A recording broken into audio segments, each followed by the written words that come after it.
Welcome to another edition of Living Simply and Fun. I'm your host Rita, and this is Aaron. As you can see, we'll be doing the Aurora Connecticut. I would like to just say, me and Aaron's hearts and prayers go out for the members of the police department and all of Dallas today. So, carry on, Aaron. Okay, so we're reviewing the Aurora Connecticut.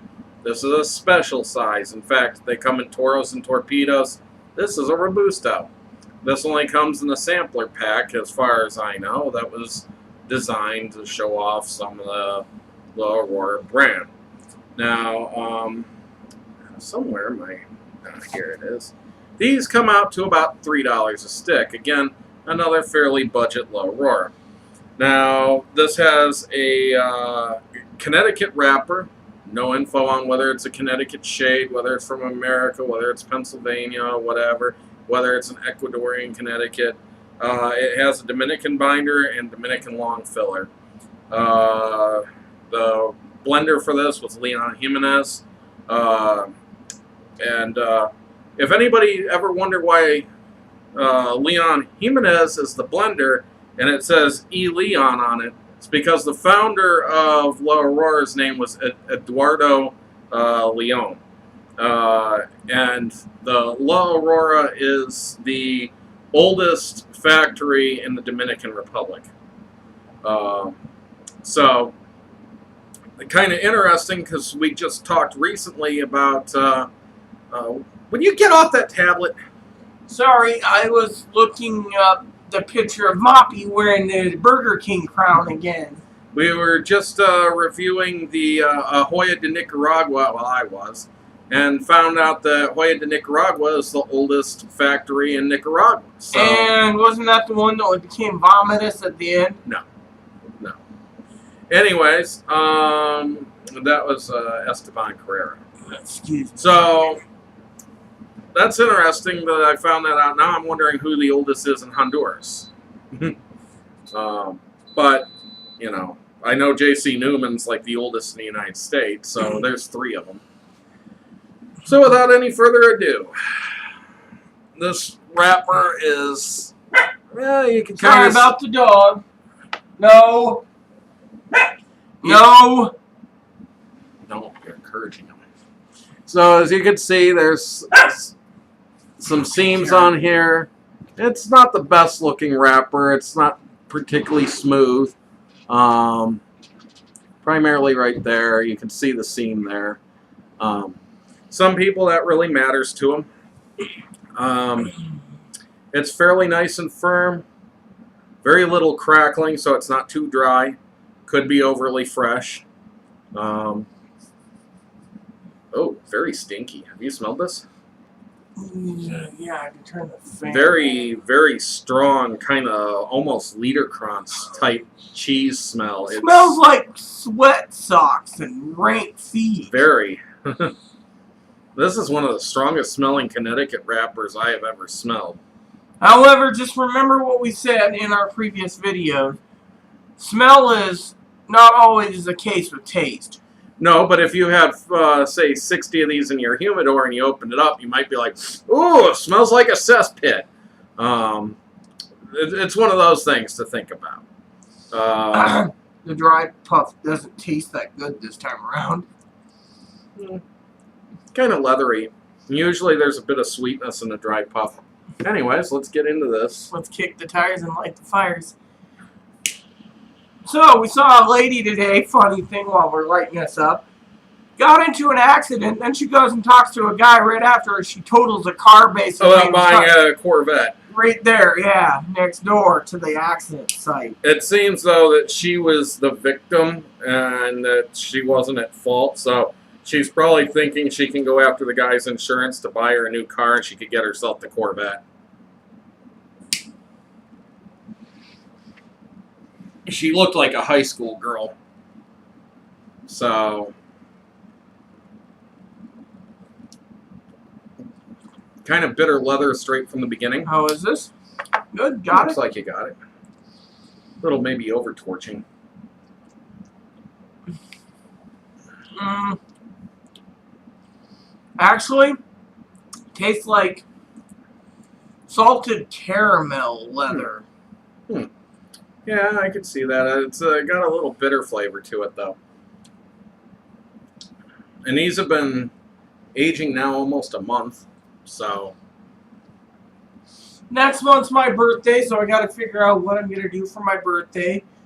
Me and Aaron's got a special anniversary dinner we got to attend to, and because of it, we want to give the anniversary people that we know, they're both male and female, a good cigar to celebrate their working on getting to their silver anniversary. They still got 14 years to go. So, let's see. I know that we have coming up all 5 different types of smoking months from Drew Estate. We have Toros, by the way, my friends. You have 2 Perdomos Out of 4. out of their craft beer series. Then you have we have a 601 red label left, and we have La Aurora Maduro left. You have a Maximus left. Not to mention all the singles that I got, which I can't even begin to all label them all. And then we've got, I know I got the Inferno.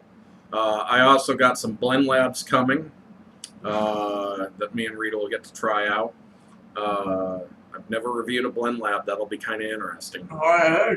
They're from the brand? Essentially what it is Cigar International has this thing called Blend Lab, and they blend various cigars and they just put a number on a wrapper, and they sell them pretty much dirt cheap, like $3 to $4 a stick. That's dirt cheap. And well, whatever, they're close to dirt cheap. Okay, you end up getting them, you try them out, you give them your review, your thought, etc.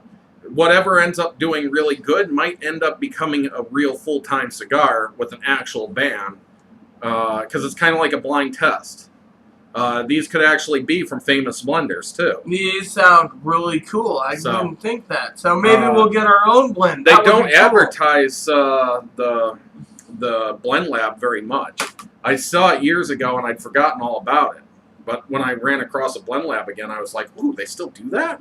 So we get to try that. I got us 2 La Perla Black Label Morados. I've been eyeing those for years now. On my list is the Perla Wides and the 1515. I want to try most of the La Perlas, but anyways, I know some people who like them and don't. I just want to say to you all, not that it matters, even though my birthday is next month, and no, I'm not asking or begging for cigars, I would never do that, is there's a La Aurora anthology, I believe, that is at Cigar International, I think it is. It looks very promising. That kind of looks funny. Then I got Studio to Back Reckoning coming for Rita, and I've got 2 HC Cigar Criollos coming.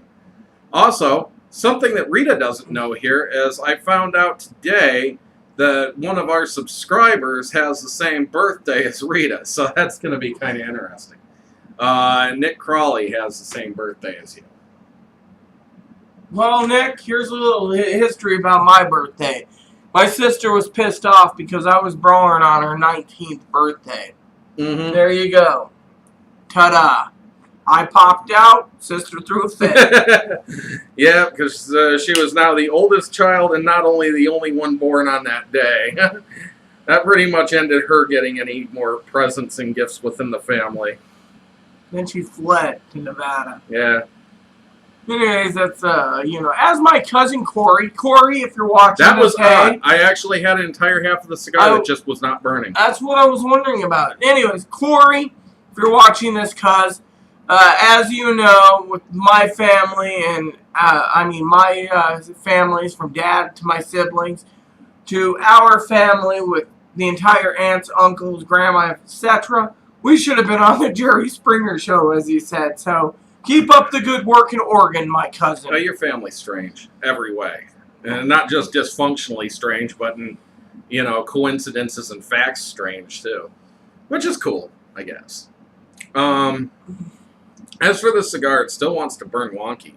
I've just begun to get a nice little V right there for no apparent reason other than it wants to. I think we had the Aurora Cazadores. It was a piece of No. junk. That was Padilla. Oh, yeah, the Padilla Cazadores. Those things were junky and wonky. I'm actually kind of surprised about this. I did not expect to see semi-poor construction.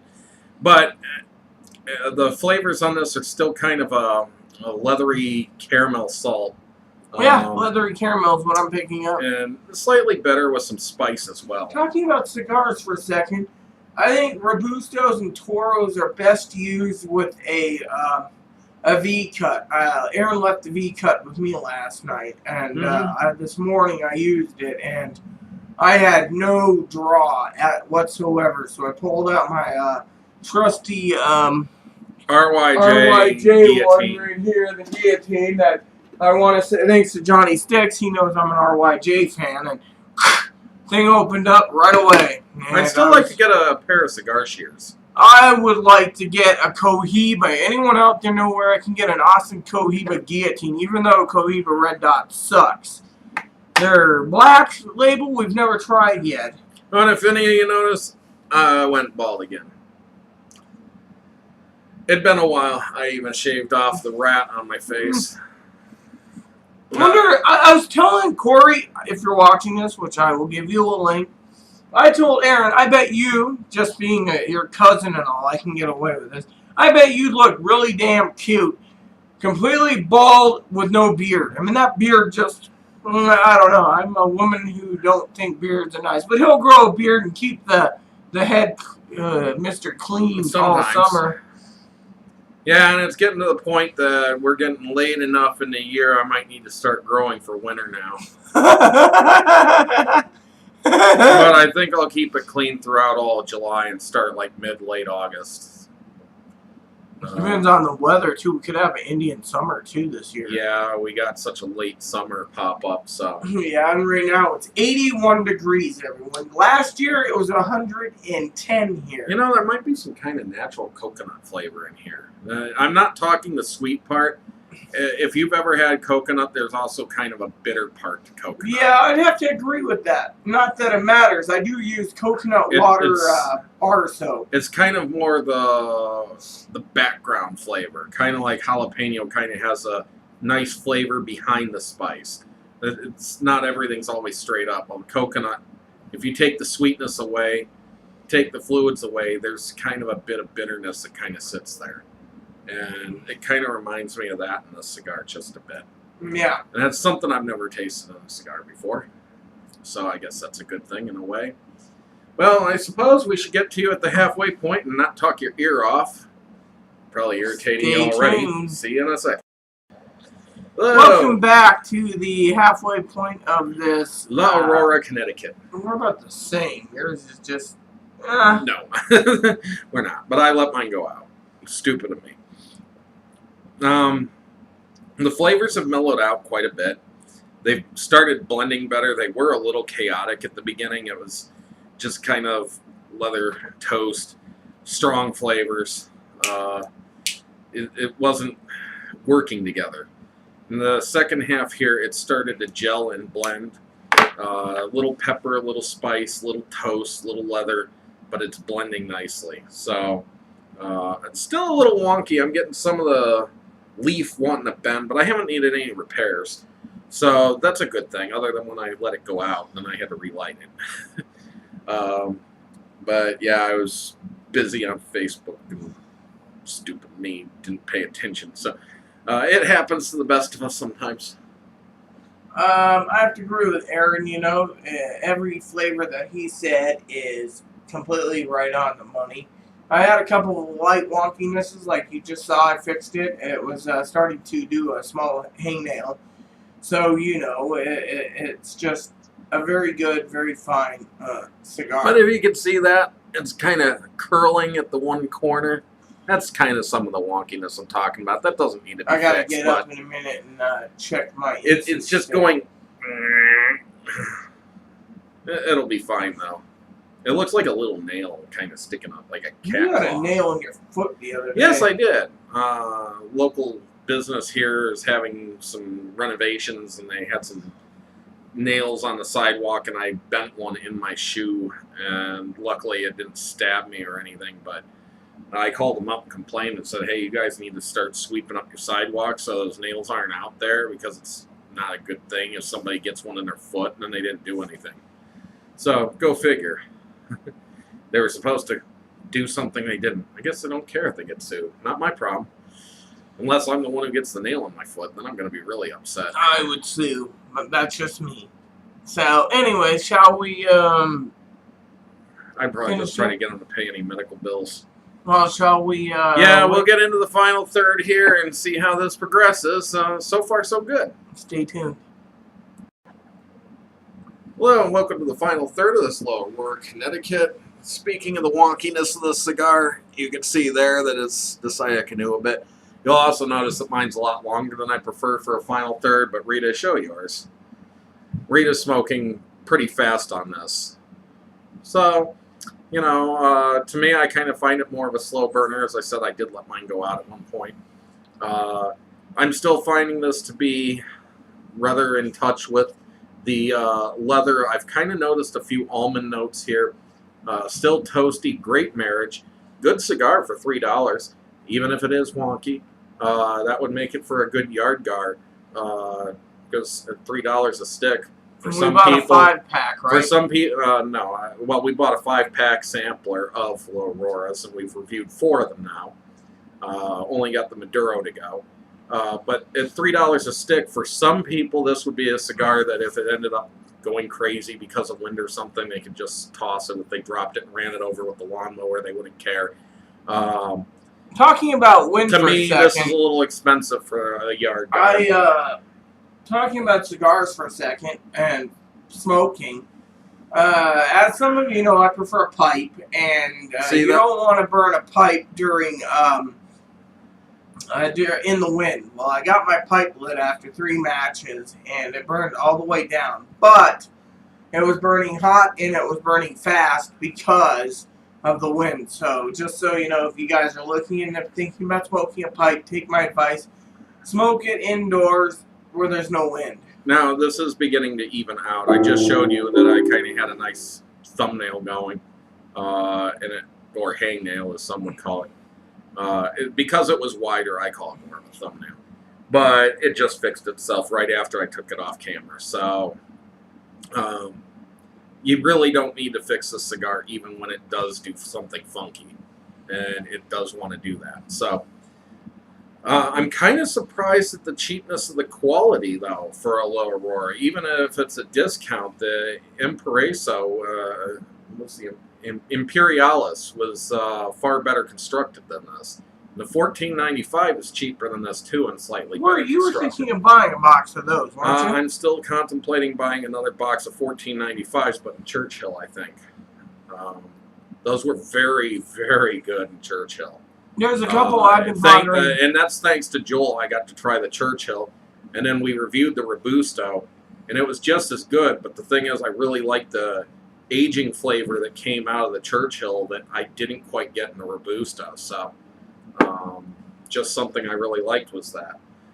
This cigar is worth the money, though. If you happen to get a hold of some, it's not a bad deal. It really isn't. So, I go ahead and say I give my recommendation on this. Yeah, it's got good smoke outfit, good construction. I had a couple wonky burns I fixed. As you all know, I do recommend this cigar. I wouldn't, I mean, as Aaron said, he'd recommend it as a yard guard, but for me, $3 to burn it while wind and stuff, no, that's not going to fly with me. And these come in boxes of 25 for something like $70. I mean, do you get? I think it's 25. So that's the nice thing about the discount La Auroras too. Even when they're bundles, it tends to be bundles or boxes of 25. So you get like 5 free cigars for a box, and that's kind of nice. The one thing I didn't like about the La Auroras I got, the torpedoes, they came in a cardboard box.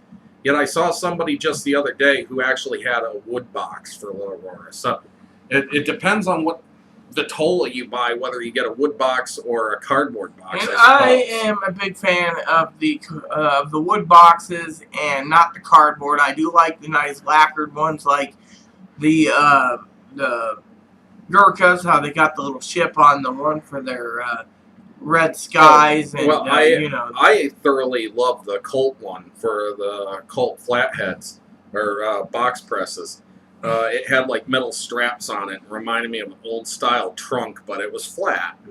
It was very nice looking. I don't I like like the ones for Obsidian. They kind of reminded me for some reason of Skyrim's logo on them, and I liked how it was kind of inlaid. Skyrim the game anyway. But the Osa Soul actually had like a river carved into the top of the box with the green map running through the center of it in an S shape, and that was really cool too. So. Exactly. The other thing is I don't, as I've said before in a previous video review, I do not like purchasing nub samplers because they're all in just a pure cedar box. Yeah, they're like this, and then you got the lid. And that's it, and that's for all their nubs. And this one's cool because you get 12 nubs in tubo shape like this. What I like with these is if you buy nubs and you get a good deal, I'm not going to tell you where I go to get my nubs, you can refill these little tubos and take with you. Just make sure your TSA doesn't decide to confiscate half your nubs just because they're jerk-offs. So, yep. So I highly recommend it if you haven't tried this. Yeah, and probably by end of next week or early the week after that, as far as I know, I should also have the 1878 Kappa Sungrowns from PDR, as well, long as everything goes well. And I look forward to doing those because it's the one that I haven't tried yet. They're also the most expensive, as I found out. So You went in halves with someone, right? yeah, and I have all faith in that. So I get to review it, or did oh, I? I'm going to give you one to review it. You think I'm not? I'm generous to you. You know that. A gentleman, an old-fashioned gentleman. Sometimes. So, with that said, please add and subscribe. Please post comments, leave feedback, suggestion. Let us know if you tried this cigar, and if you haven't, just give comments and feedback. Just please keep it nice and enjoy every puff.